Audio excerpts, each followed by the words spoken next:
YouTube. Up here taking my 10-hour break. Thought I'd come in and talk to y'all. It's been a long day.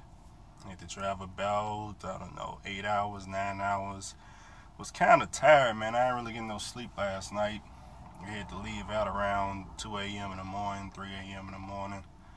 I do think those times that we leave out, or that I leave out in the mornings, I don't always leave out at that time, but I think it's very efficient if I was a morning person.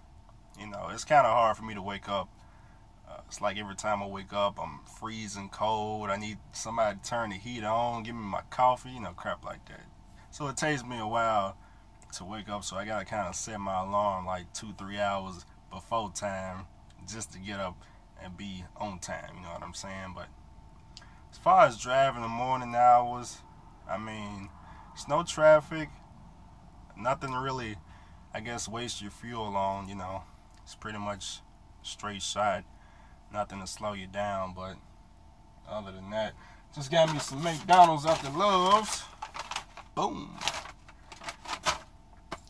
It's like about the only thing they got. McDonald's, Subway. If they ain't got the Subway, they got McDonald's. If they ain't got the McDonald's, they got the Subway. If they ain't got the Subway, they got the Subway now. I don't even think they even got it without the Subway. It's either Subway and McDonald's, a Subway and what is it, Chester's? I think that's what it's called, the chicken place. But I don't really like that. They chicken. I don't really like it, but man, I don't eat at the truck stop a lot now. This is just temporarily because I ain't got no food in the truck. Because I'm usually back at home. I don't really take 10-hour breaks on the road anymore. But usually I do like 600 miles and I'm back at the house. 300 miles out one way, 300 miles back the other way. But I had a little bit long of a schedule. I got to my load I'm picking up to get back home isn't scheduled to be picked up until like 11:30 at night. So I won't be back home till, I don't know, sometime tomorrow morning, maybe 8-9 p.m. I'm up here in Ohio, so what was it, like 5-6 hours, somewhere like that. But what are we gonna talk about? Leasing is still a good topic to talk about, so let's talk about why haven't I failed in leasing. It's been almost a year. I think I got this truck in May. Didn't really plan to stay in it a whole year. It ain't been a year yet, but let's just go on and say it's been a year, okay? I survived a year of lease purchase or leasing. I called it renting. I don't plan to purchase the truck, of course, so we could take the purchase part off of it. You can call it renting or you can call it leasing, whichever one floats your boat. I just called it renting. The truck will be going back. I already knew that, but I don't know if other people know that. And by the way, I think this truck, it was 2023. I think it's like 2024 now. One thing about quality leasing is, or one thing that most people don't know, because it is people out there that do go to quality and do try to buy these trucks. Understand now, it's only a 7-year lease if you plan to pay $695 every single week for 7 years straight. Then it's a 7-year lease, okay? But if you like me and you understand you're not trying to purchase a truck and you start like taking weeks off and shit like that, and they ain't getting their money, the $695 or whatever, they just gonna tack that on to like the end of the lease. So 7 years turn into like an extra month, turn like an extra year, shit like that, because you're not really paying the note because you don't give a fuck.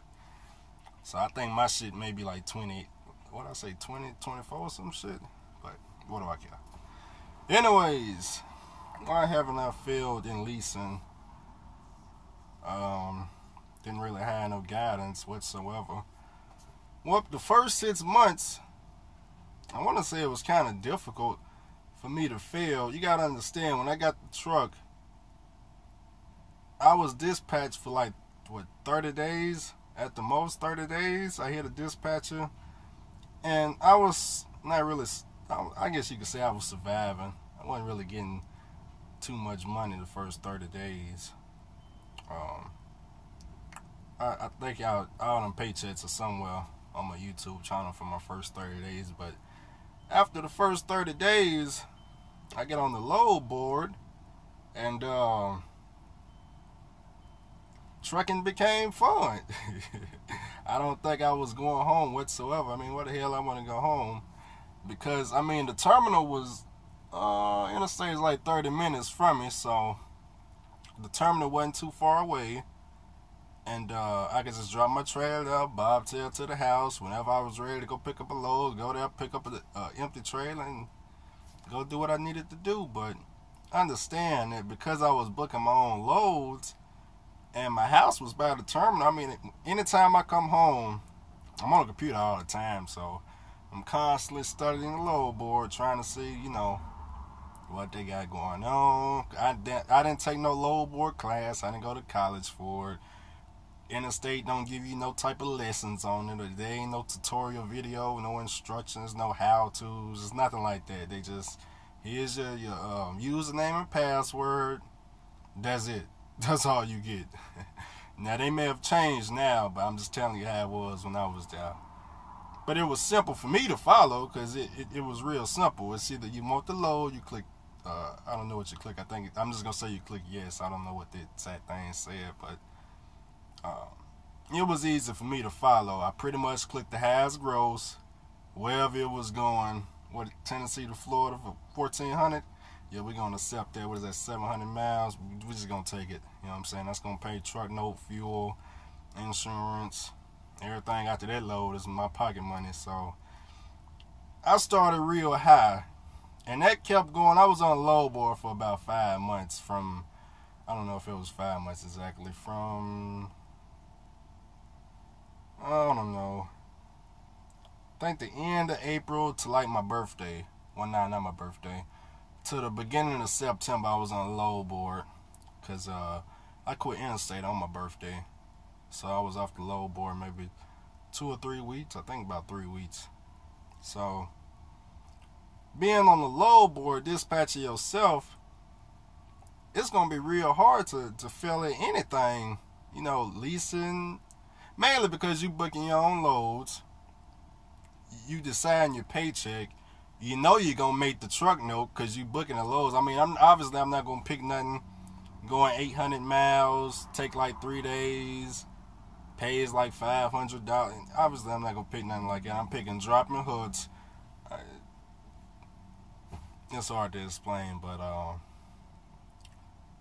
then I went on to the next company. Now, if y'all don't know what happened to Interstate, what happened was I booked 2 loads, okay? I was supposed to book, I don't know what exactly the days I had went, but let me explain it a different way, okay? I booked 1 load on Monday. I was supposed to pick it up on Monday, take it down to Florida. It was supposed to be down in Florida on Tuesday. Then I had another load down in Florida. I had another load in Savannah, Georgia that was bringing me up to Tennessee by Wednesday, okay? And then for my 3rd load, I had already booked the exact same load taking me from Tennessee to Florida, okay? So it was a round trip paying me. It was supposed to pay, I think, between $5,000 to $6,000 for the week. And what happened was, on Monday, the load going from Tennessee to Florida, some kind of way they gave me the trailer that was picking up on Wednesday, and I guess it was supposed to be the Thursday. The 3rd load, they gave me the 3rd load that I named this to the 1st load. You understand what I'm saying? So I had 2 loads going from Tennessee to Florida. One was supposed to leave out Monday, be delivered on Tuesday, and the other one was supposed to be picked up on, I'm going to say, either Wednesday or Thursday, and delivered on either Thursday or Friday, okay? You see what I'm saying? They end up giving me the 3rd load first. I delivered that load successfully. It was early, but they took it. Then I got a phone call about how I cost the company $6,000. I didn't understand what the hell they was talking about. Apparently, Starbucks Yeah, I was taking a Starbucks load. Apparently Starbucks was pissed because they didn't have no damn coffee. Interstate run a lot of Starbucks loads down to Florida from Tennessee, so that's what happened. I still don't know how it happened, but it happened, okay? And they didn't fire me whatsoever. They just took me off the load board. That was the punishment. We're going to take you off the load board. In other words, we're going to cut your paycheck. We don't want you to make that high them high paychecks. That's out the question. We want you to be dispatched, because we know if you're being dispatched, this can't ever happen again. I don't see how, but okay. Obviously, going back to dispatch, the paychecks was woo. I took a pay cut of over like 50%. I took a pay cut of over 50%. I mean, being my own dispatcher. See, the thing about it is, when you booking your own freight, you can calculate your paycheck before Friday even hits. So okay, the load board allows me to look up into 3 days, okay? So Monday, that load was from Tennessee to Florida. It was paying like $1,400, okay? The load from Savannah to Tennessee, that wasn't paying more than $1,000. I think it was paying, I want to say like $700 or something. What the fuck?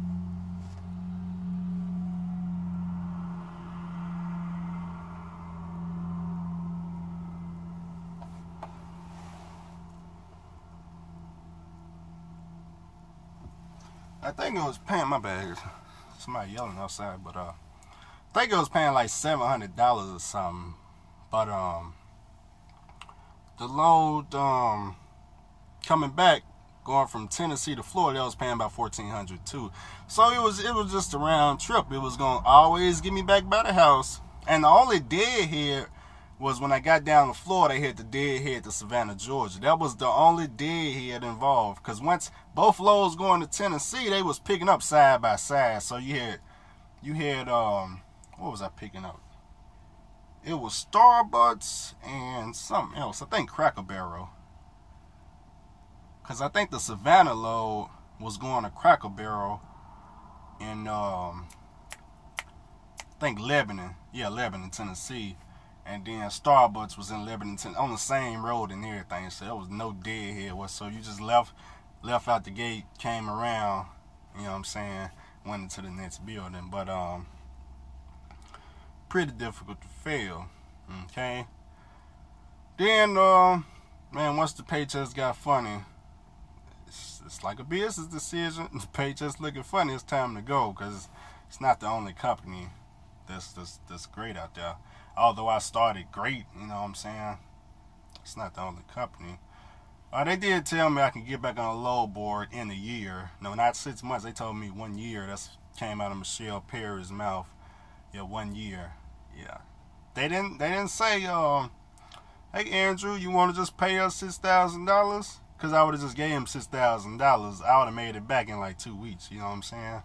That wasn't no option. I did throw that out there, but no, it wasn't no option. It's just I cost them $6,000, and the punishment was just to cut my pay for a whole year. Somebody calling. Everybody on my line today. Everybody, calm down. But anyways, went on to my next company, and I stayed there from. When did I get hired? I think I got hired, I'll say at the end of September. Stayed there till December 12th, somewhere right in there. Then I got fired. It was the first company getting fired from. And hold on.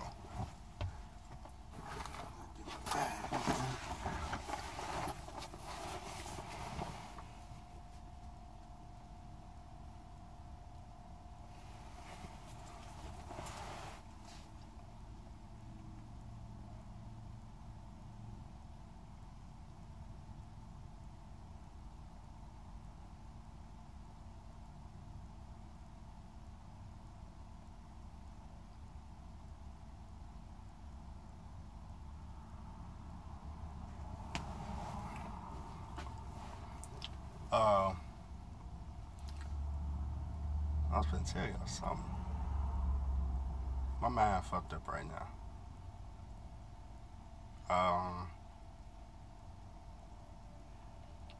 What the fuck was I just talking about? Anyways, damn. I was on my second company. So, start the second company. It's just like what Little Guy and Little Dog are doing. You know, except I already hit the tractor part. But I went on and leased me. Well, I didn't. In my case, it wasn't a leased trailer. It was a rented trailer. Rented me a trailer. Pretty much, I think it's the same price they may be renting theirs for us. Mine, I rented for $350. I'm pretty sure theirs is probably around $350 also. But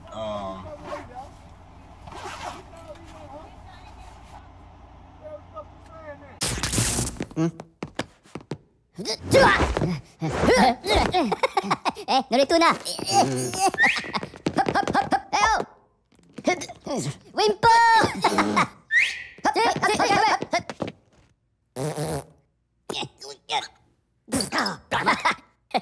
Okay, pivotara.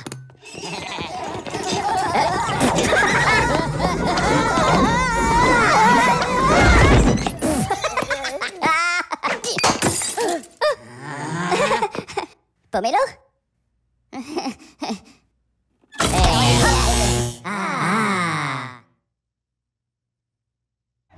ain't gonna tell you, but something knock you out, ho.